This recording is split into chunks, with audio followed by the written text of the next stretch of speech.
నమస్కారం city news కి స్వాగతం.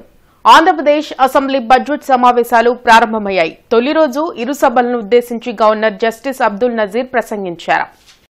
ఈ సందర్భంగా అసెంబ్లీకి వచ్చిన గవర్నర్ కు సీఎం చంద్రబాబుతో పాటు శాసనసభ స్పీకర్ అయ్యన్న పాత్రుడు, శాసనమండలి చైర్మన్ మోషన్ రాజు, మంత్రి పయ్యావుల కేశవ్ ఘన స్వాగతం పలికారు. అసెంబ్లీకి ప్రవేశించిన గవర్నర్ కు సభ్యులు గౌరవంగా అభివాదం చేశారు.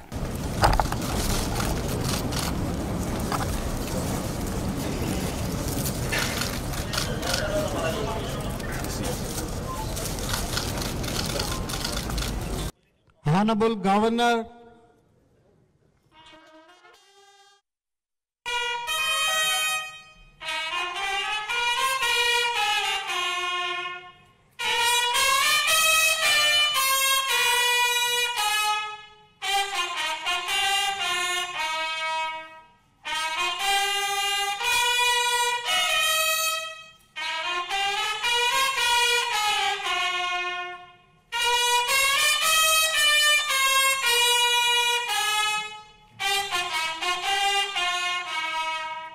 అసెంబ్లీ బడ్జెట్ సమావేశాల ప్రారంభం సందర్భంగా గవర్నర్ జస్టిస్ అబ్దుల్ నజీర్ ఉభయ సభలను ఉద్దేశించి ప్రసంగించారు. ప్రజల కోరిక మేరకు కూటమి ప్రభుత్వం ఏర్పాటైందని గవర్నర్ అబ్దుల్ నజీర్ అన్నారు. అసెంబ్లీ బడ్జెట్ సమావేశాల సందర్భంగా ఉభయ సభలను ఉద్దేశించి ప్రసంగించారు. గత 5 ఏళ్లలో రాష్ట్రం అనేక ఇబ్బందులకు గురైందని, ప్రజలు అన్ని విధాలా నష్టపోయారని చెప్పారు. సూపర్ 6 పథకాల ద్వారా కూటమి ప్రభుత్వం ప్రజలకు మేలు చేస్తున్నట్లు తెలిపారు.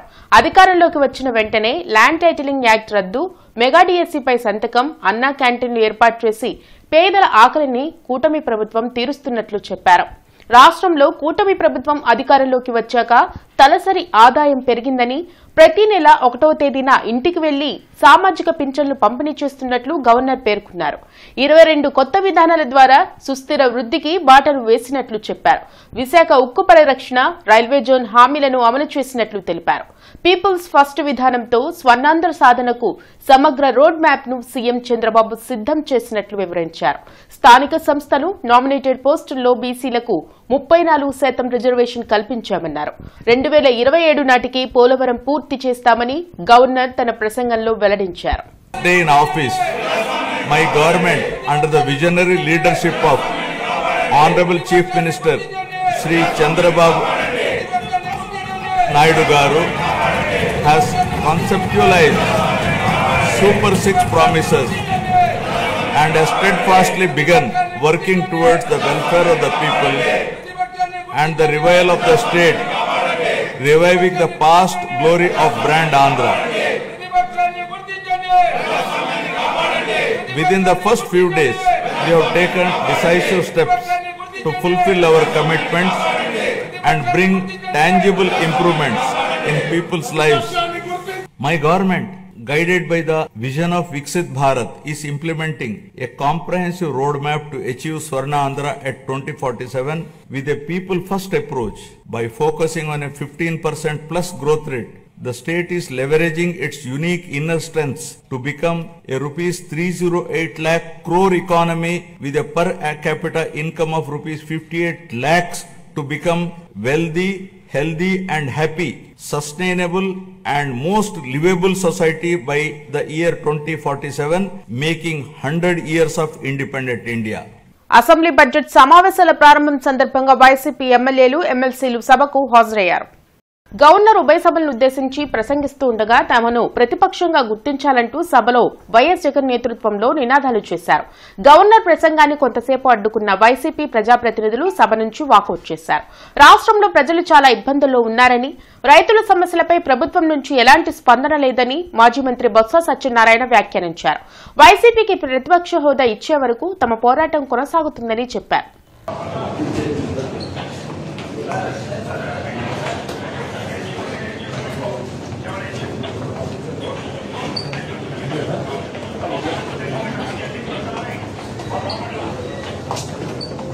గవర్నర్ ప్రసంగం సమయంలో వైసీపీ ప్రవర్తన సరైంది కాదని డిప్యూటీ సీఎం పవన్ కళ్యాణ్ అన్నారు.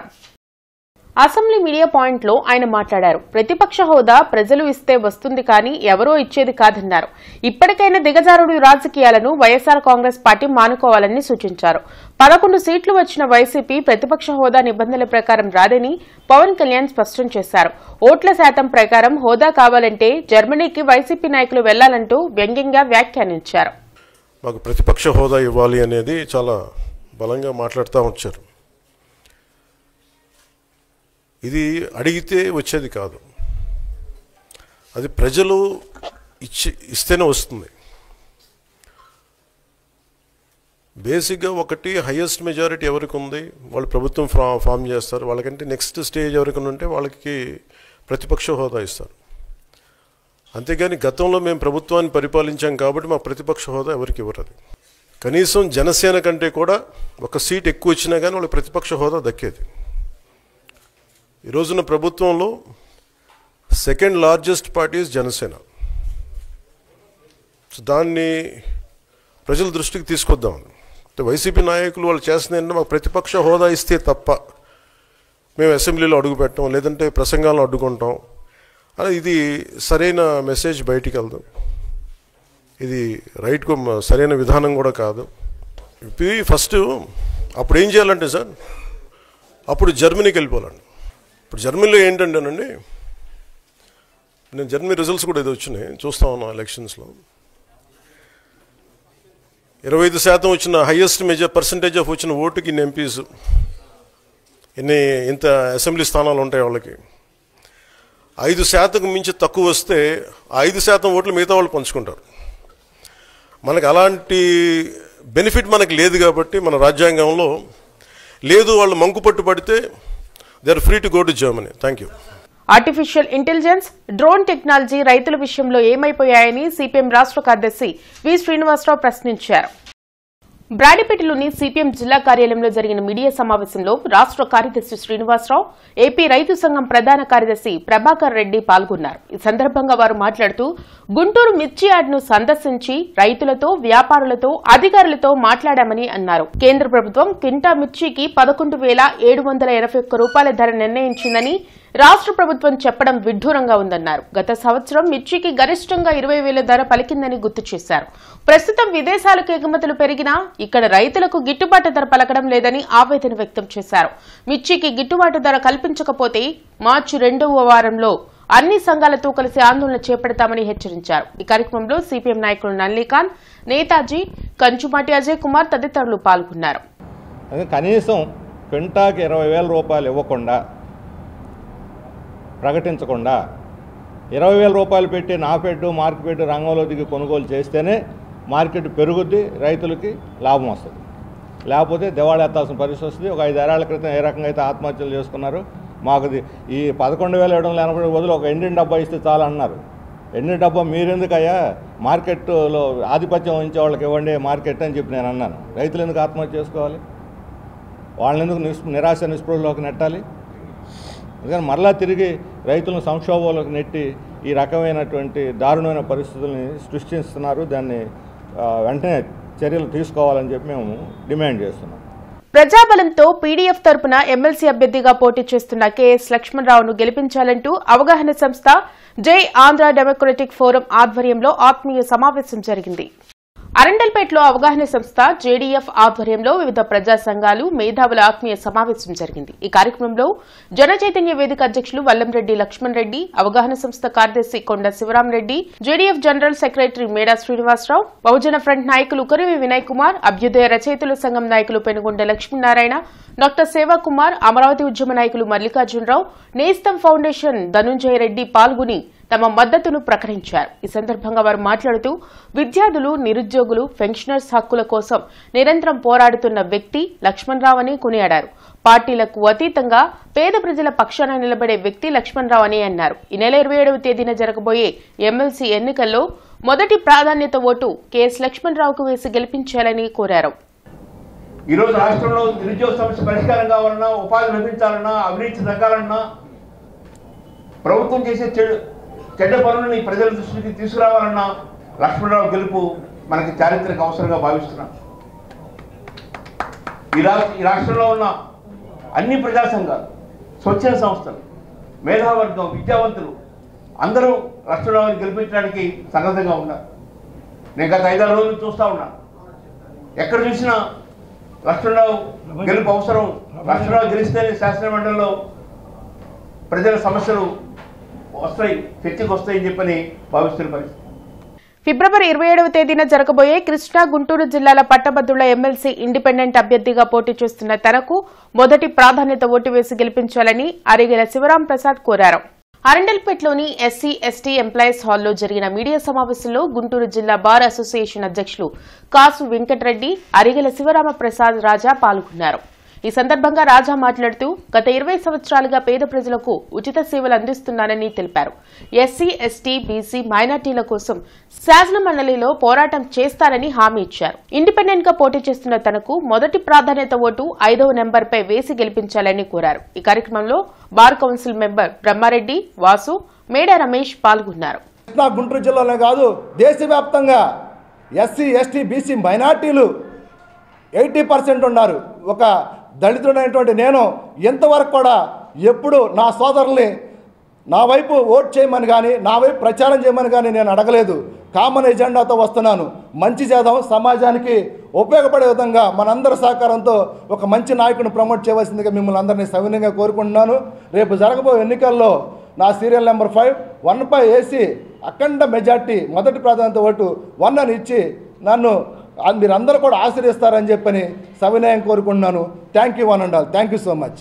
భవన నిర్మాణ కార్మికుల సమస్యల పరిష్కారానికి పాలకులు శ్రద్ధ చూపాలని భవన నిర్మాణ కార్మిక సంఘం డిమాండ్ చేసింది. ఈ మేరకు రాష్ట్ర వ్యాప్త ఆందోళనలో భాగంగా కలెక్టరేట్ వద్ద ఆందోళన చేపట్టింది. గత ప్రభుత్వం కార్మికుల సంక్షేమ బోర్డు నుండి జీవో నెంబర్ 17తో 12 కోట్ల నిధులు మళ్లించారని భవన నిర్మాణ కార్మిక సంఘం రాష్ట్ర అధ్యక్షులు సత్యనారాయణ, జిల్లా నేత అరుణ్ కుమార్ తెలిపారు. ప్రస్తుత ప్రభుత్వం ఆ నిధులు బోర్డుకు మళ్లిస్తామని చెప్పి 8 నెలలు గడుస్తున్నా ఇంకా ఆ దిశగా చర్యలు చేపట్టలేదని వారు ఆరోపించారు. టీడీపీ ప్రభుత్వ హయాంలో కూడా 500 కోట్ల నిధులు మళ్లించారని వారు గుర్తు చేశారు. ఇప్పటికైనా పాలకులు భవన నిర్మాణ కార్మికుల సంక్షేమం పట్ల శ్రద్ధ కనపర్చాలని వారు కోరారు. ఇప్పటికైనా జరిగే అసెంబ్లీ సమావేశాల్లో సంక్షేమ బోర్డు ప్రకటించి ఏదైతే 46,000 క్లెయిములు పెండింగ్లో ఉన్నాయో ఆ పెండింగ్లో ఉన్న క్లెయిముల మొత్తాన్ని కూడా మరి నిధులు మంజూరు చేయాలని, 50 సంవత్సరాలు నిన్న కార్మికులకు 6,000 రూపాయలు పెన్షన్ ఇవ్వాలని చెప్పి ఈ సందర్భంగా డిమాండ్ చేస్తూ ఉన్నాం. కృష్ణా, గుంటూరు జిల్లాల పట్టభద్రుల ఎమ్మెల్సీ స్వతంత్ర అభ్యర్థిగా చుండూరు సుందర రామశర్మ పోటీ చేయనున్నారు. గుంటూరులో ఆయన మీడియాతో మాట్లాడారు. శాసనమండలిపై రాజకీయ పార్టీల ప్రభావం పడ్డం దురదృష్టకరమని చెప్పారు. పూర్తి అగౌరవం తీసుకొచ్చేలా రాజకీయ పార్టీలు వ్యవహరించడం సిగ్గుచేటన్నారు.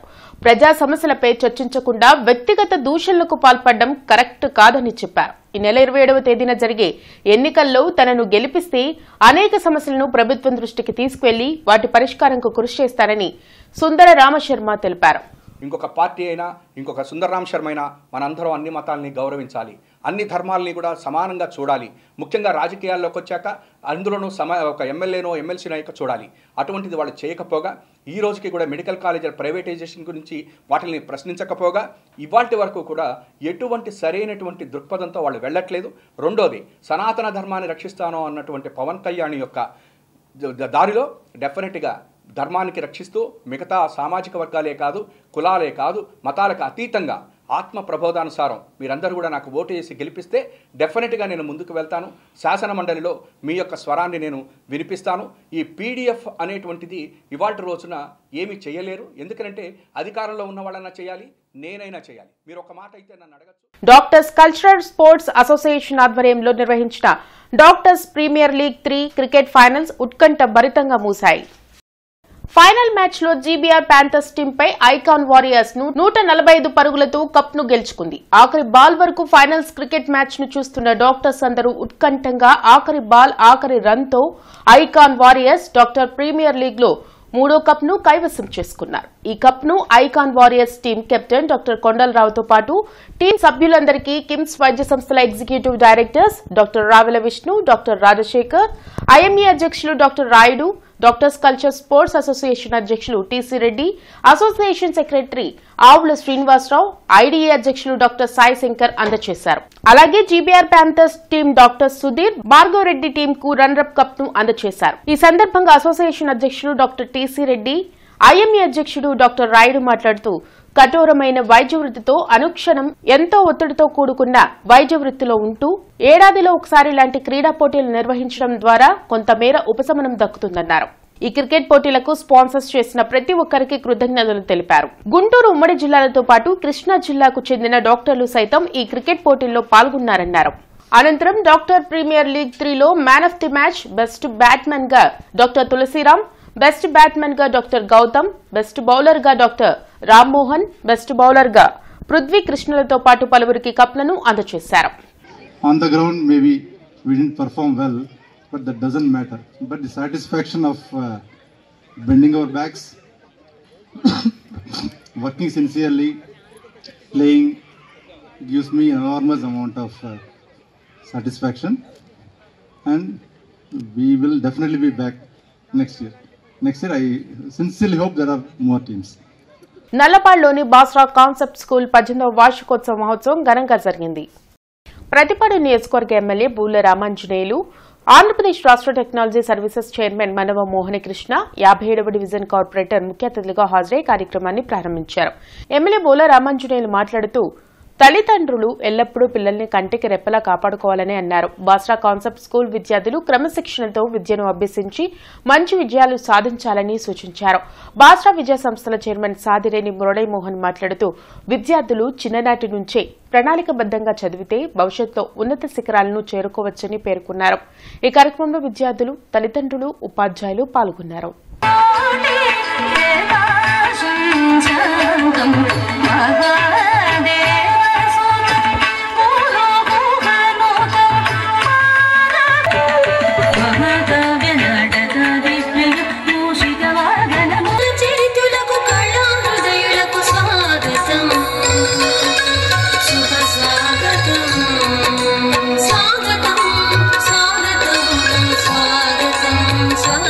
కాబట్టి పిల్లల మనస్సును, వాళ్ళలో ఉన్న భావాల్ని, వాళ్ళు ఏం కావాలనుకుంటున్నారో ఆ వైపు మీరు వెళితే మీరు రాణిస్తారు, పిల్లలు రాణిస్తారు.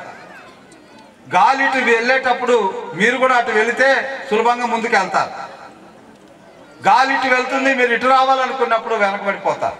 పిల్లల ఆలోచనతో భాగం పంచుకోండి. అంతే తప్ప నీవేం కావాలనుకోవడం గొప్ప కాదు, నీ పిల్లలు ఏం అవ్వాలనుకోవడం గొప్ప.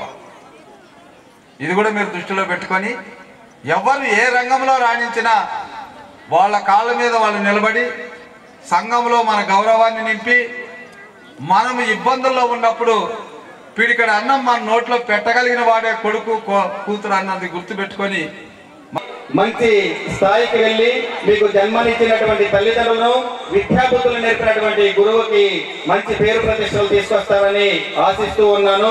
మీ అమ్మ, మీ నాన్న నిన్ను దగ్గరగా తీసుకొని శబాష్ నాన్న మన ఇంటి పేరు నిలబెట్టావు అనే విధంగా నువ్వు ఎక్కడైతే చదువుకున్నావో ఆ విద్యా సంస్థకే చీఫ్ గెస్ట్ గా వెళ్ళేటువంటి స్థాయికి, ఎవరైతే నువ్వు ఆటోగ్రాఫ్ కోసం పరిగెత్తుతూ ఉంటావో అలాంటి వారికి నువ్వు ఆటోగ్రాఫ్ ఇచ్చేటువంటి స్థాయికి ఎదగాలి అంటే ఈ రోజు నువ్వు తల దించుకొని చదువుకోగలిగితే రేపు నిన్ను తలెత్తుకునేటువంటి స్థాయిలో నిలబెట్టేటువంటి అవకాశం ఉంటది. ఇవి ఇప్పటివరకున్న వార్తా వివరాలు. మరికొన్ని వార్తా విశేషాలతో మళ్ళీ కలుద్దాం. అంతవరకు సెలవు. నమస్కారం.